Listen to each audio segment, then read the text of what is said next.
जीवमजीवं दव्वं जिणवरवसहेन जीर्णे देठं देविन्दविन्दवन्दं वन्दे तं सव्यदा शीर्षाम्।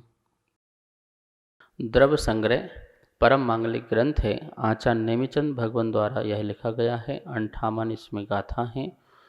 प्राकृत इसकी भाषा है। 6 द्रव्य, 7 तत्व, 9 पदार्थ, 50 काय, मोक्ष मार्ग और ध्यान का बहुत सुंदर वर्णन है। आचार्य भगवान नेमिचंद स्वामी जी जो हैं द्रव्य आदि का वर्णन करते करते हमको द्रव्यों के ज्ञान के साथ तत्वों का ज्ञान कराते हुए, पदार्थ का ज्ञान कराते हुए सम्यक दर्शन, सम्यक ज्ञान, सम्यक चारित्र में स्थिर होने की किस प्रकार से हमें भाव होना चाहिए इसके बारे में भी बताया। मोक्ष मार्ग की चर्चा करके मोक्ष मार्ग में हमको स्थित किया और कहा कि तुम्हारा लक्ष्य क्या है, मोक्ष मार्ग में चलना ही है कि मोक्ष को पाना भी है। तो बोले मोक्ष को पाना है तो मोक्ष को पाने के लिए फिर तुम्हें एकाग्र होना पड़ेगा, ध्यान में जाना पड़ेगा, अपनी सारी चंचलता को छोड़ना पड़ेगा। जिन चीज़ों से मन चंचल हो रहा है उन चीज़ों को छोड़ना पड़ेगा। तो आपको पता है मन की चंचलता किससे होती है? अति परिचय, अति परिग्रह, ये सब जो है मन की चंचलता का कारण है। जब आपके पास अति परिग्रह होगा, अति परिवार, अति परिचय ये सब होगा तो मन उसी मकड़ी के जाल में उलझा रहेगा, बाहर निकलना बड़ा मुश्किल है। तो कहा कि आप पहले तो रत्नत्र धारण करके बाहर सभी हटाओ, ये सब आप हटाइए और आप जो हैं रत्नत्रय को पालन करके मुनि हो जाइए। जैसे कल बताया था 54 नंबर की गाथा में कि अब तुम मुनि हो गए। अब मुनि होकर के आप मोक्ष मार्ग का जो है साधना जो है मोक्ष मार्ग को उसको साधिए। साधना के बल से, संयम के बल से, समता के बल से जब इस प्रकार से आप साधते रहेंगे, अपने को नित्य शुद्ध करते रहेंगे तो आपको जो परद्रव्य जो अभी ध्येय बना है स्वद्रव्य ध्येय बन जाएगा। देखो ध्येय है, ध्येय आपका परद्रव्य और स्वद्रव्य। मोक्ष मार्ग हमारा जो है ध्येय है, लेकिन उस ध्येय को पाने के लिए हमें अभी परद्रव्य का अवलंबन और स्वद्रव्य का अवलंबन दोनों ही लेना पड़ रहा है। तो परद्रव्य में अभी हमारे 5 परमेष्टि हैं, स्वद्रव्य में अपनी आत्मा है। तो परद्रव्य भी ध्येय हो सकता है और अपना स्व आत्मा भी ध्येय बनेगा। अभी अपन पढ़ेंगे ध्येय, ध्याता और जो है ध्यान क्या है इसके बारे में। साधु निश्चय ध्यान की योग्यता कैसे अंदर लाता है इसके विषय में जानना जरूरी है, क्योंकि आपको भी तो आगे चल के साधु बनना है। बनना कि नहीं बनना है? सबका लक्ष्य क्या है? साधु बनने का है, मोक्ष मार्ग में चलने का है। हम आए इसी उद्देश्य से हैं, अपने को साधना है। एक गाथा जो 55 नंबर की है, जैसे अपन आप पढ़ेंगे इसका उच्चारण करेंगे, इसमें देखेंगे किस प्रकार से निश्चय ध्यान के बारे में आचार्य भगवान बताते हैं और उसकी योग्यता कैसे होती है। आइए सबसे पहले बोर्ड के माध्यम से इस गाथा का उच्चारण करते हैं, फिर इसके अर्थ को समझते हैं। द्रव्य संग्रह गाथा नंबर 55 उच्चारण करेंगे। जम किंचिवी किंचिवी चिंतन्तो चिंतन्तो निरीह वित्ति निरीह वित्ति हवे जदा साहु लद्धूणय लद्धूणय एयत्तम एयत्तम तदाहु तदाहु तम तस्य निश्चयम झाणम निश्चयम झाणम। फिर देखिए, जम किंचिवी किंचिवी चिंतन्तो निरीह वित्ति हवे जदा साहु लद्धूणय एयत्तम तदा हु तम तस्य निश्चयम झाणम। ये उच्चारण हुआ। पूर्ण उच्चारण करते हैं एक बार। जम किंची वीय चिंतन्तो निरीह वित्ति हवे जदा साहु लद्धूणय एयत्तम तदा हुतम तस्य निश्चयम झाणम। आइए इसका अर्थ समझते हैं।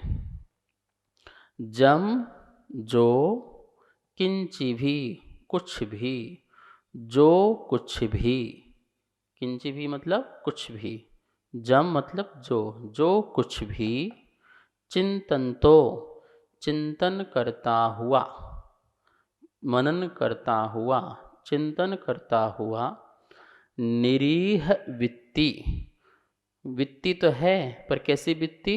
निरीह है, इच्छा रहित वृत्ति, इच्छा से रहित मतलब निष्प्रह वृत्ति, निरीह वृत्ति, इच्छा रहित, हवे होता है, जदा जिस समय, कौन? साहु साधु, जिस समय साधु जो कुछ भी चिंतन करता हुआ निरीह वित्ति हवे, इच्छा रहित होता है। निरीह वित्ति मतलब इच्छा रहित होता है। तदा उस समय, लद्धूणय एयत्तम, एयत्तम एकाग्रता को, एयत्तम मतलब एकाग्रता को, लद्धूणय प्राप्त करके, एकाग्रता को प्राप्त करके, तदा, ये दोनों शब्द एक ही हैं, यहाँ बोर्ड में अलग अलग लिख गया है। तदा आहु, आहु मतलब क्या है? कहा जाता है। तस्य उस साधु का, तम वह, निश्चयम झाणम आहु निश्चय ध्यान कहा जाता है। ये इसका अर्थ हुआ। गाथा का अन्वयार्थ देखेंगे यहाँ पर। जदा जिस समय, जम किंचिवी जो कुछ भी, चिंतन तो चिंतन करता हुआ, साहु साधु, एयत्तम एकाग्रता को, लद्धूणय प्राप्त करके, निरीह वित्ति इच्छा रहित हवे होता है, तथा उस समय, तस्य उस साधु का, तम वह, निश्चयम झाणम निश्चय ध्यान, आहु कहा जाता है। हम आपको गाथा से भी अर्थ बताते हैं और अन्वय करके भी अर्थ बताते हैं। इसका कारण है कि आपको पहले गाथा से क्रम से एक एक शब्द का अर्थ पता चल जाना चाहिए, और फिर जब हम अन्वयार्थ करते हैं तो अन्वयार्थ में फिर शब्द ऊपर नीचे आगे लगाने होते हैं कि क्रम से पहले कौन से शब्द से अर्थ को उठा करके क्रम से लगाना है। तो आपको दोनों का ज्ञान होना चाहिए कि हम क्रम से भी गाथा का अर्थ लगा सकें और अन्वयार्थ करके भी गाथा का अर्थ समझ सकें। ठीक है, यहाँ पर कह रहे हैं जम किंचिवी चिंतन तो, जो कुछ भी ध्यान करता हुआ, जो कुछ भी ध्यान करते हुआ मतलब क्या है? जो मन में आए वो ध्यान कर लेंगे क्या? संसार का आया तो संसार का ध्यान कर लेंगे? नहीं, वो तो मुनिराज की बात चल रही है। मुनिराज तो अशुभ का ध्ययन करते ही नहीं हैं। अब शुभ ध्यान में उनका पहले ध्येय था, क्या था? पंच परमेष्टि। देखो ध्येय किसे कहते हैं? जो ध्यान किया जाता है, जिसका ध्यान किया जाता है उसे ध्येय कहते हैं। जिसका ध्यान किया जाता है उसका ध्येय कहते हैं, उसे ध्येय कहते हैं। तो अभी ध्यान किसका किया जा रहा था? अभी अभ्यास रूप में पंच परमेष्टि का ध्यान किया जा रहा था। अरहंत सिद्ध आचार्य उपाध्याय साधु के स्वरूप का ध्यान किया जा रहा था। ये हमारा परद्रव्य ध्येय था। क्या था ध्येय? ध्येय का ध्येय जो है परद्रव्य था। वो परद्रव्य कैसा? शुभ, पावन, पुनीत आत्माएं जो थी उनका ध्येय था। लेकिन निश्चय ध्यान में अब स्वाद्रव्य का ध्येय है। किसका ध्येय है? स्वाद्रव्य का ध्येय है। यहाँ पर अब निरीह वृत्ति, क्या क्या शब्द दिए हैं? निरीह वृत्ति। निरीह वृत्ति मतलब निष्प्रह वृत्ति, किसी भी प्रकार की इच्छा नहीं। कौन सी इच्छा नहीं? क्योंकि इसके पहले तो हमें मोक्ष जाने की भी इच्छा थी, हमारे कर्म नष्ट हो जाएं, हमारे दुख नष्ट हो जाएं, हमारे जो हैं ये शरीर भी चला जाए, अब मैं आत्मा शुद्ध बन जाऊं, मैं शुद्ध हूँ, मैं बुद्ध हूँ, मैं निरंजन हूँ, इस प्रकार का भी विकल्प था। तो अभी इच्छाएं थीं कि मैं शुद्ध हो जाऊं, मैं बुद्ध हो जाऊं, ऐसी इच्छा थी। लेकिन निश्चय ध्यान में अब ये भी इच्छा नहीं। जो व्यक्ति भावना भाई कि मेरा मोक्ष हो जाए, मेरा मोक्ष हो जाए, मेरा मोक्ष हो जाए, ऐसा वो अनंत काल तक भी बोलता रहेगा तो मोक्ष नहीं होगा। उसको ये वाला भी इच्छा शांत करना पड़ेगी, ये वाला विकल्प भी उसे समाप्त करना पड़ेगा। तो कह रहे हैं कि अब तो आपने पंच परमेष्टि का ध्यान किया था, अब पंच परमेष्टि ध्यान के बाद जम किंची भी चिंतन, तो जो कुछ भी चिंतन करता हुआ, जो कुछ भी चिंतन मतलब करता हुआ मतलब अब उसमें कोई विकल्प नहीं, इच्छा रहित होकर के अपना सम्यक रूप से चिंतन चल रहा है, आत्मा में स्थिरता चल रही है, भावों में स्थिरता चल रही है, मन वचन काय जो है एकाग्रता को प्राप्त हो गए हैं, मन भी, वचन भी और काय भी। क्योंकि जब इच्छा तब तक होती जब तक राग होता है, कषाय होती है। अब यहाँ राग का अभाव की बात कर रहे हैं कि राग का अभाव हो रहा है, 8वें 9वें 10वें गुण स्थान 12वें गुण स्थान में पहुँच रहे हैं, इच्छाएं पूरी शांत होती जा रही हैं। अंतर अंतर अंतर अंतर मुहूर्त में ही इच्छाएं शांत होकर के बिल्कुल एकाग्रता को प्राप्त हो जाते हैं, और उसी एकाग्रता के बल से ही जीव केवल ज्ञान को प्राप्त हो जाता है। तो कह रहे हैं उसी ध्यान को, उस साधु के उस ध्यान को निश्चय ध्यान कहते हैं। वो साधु जो है वो निश्चय ध्यान की ओर बढ़ रहा है, वो कुछ भी चिंतन नहीं करता है, कुछ भी सोचता नहीं है, कुछ भी विचारता नहीं है। कह रहे हैं जम किंची भी चिंतन, तो जो कुछ भी चिंतन करता हुआ। अब आप बोलेंगे, आप कह रहे हैं कुछ भी विचार करता हुआ नहीं, और कह रहे हैं यहाँ पे चिंतन करता हुआ, दो बात क्यों कह रहे हैं? चिंतन तो करता है लेकिन मेरे व्रतों का पालन हो ऐसा चिंतन नहीं करता है। अब मेरे का समय का टाइम हो गया ऐसा चिंतन नहीं करता है, अब मेरा वंदना का समय हो गया है ऐसा चिंतन नहीं करता है, 28 मूल गुण संबंधी जो चिंतन था वो चिंतन नहीं करता है। अब तो अपने स्वरूप का चिंतन करता है, अपने कषाय शांत हों इस प्रकार का अपना वो चिंतन करता है। तो ऐसा चिंतन करता हुआ जो साधु है उसकी निश्चय ध्यान हुआ करता है। देखो 3 चीज़ें होती हैं, ध्याता, ध्यान और ध्येय।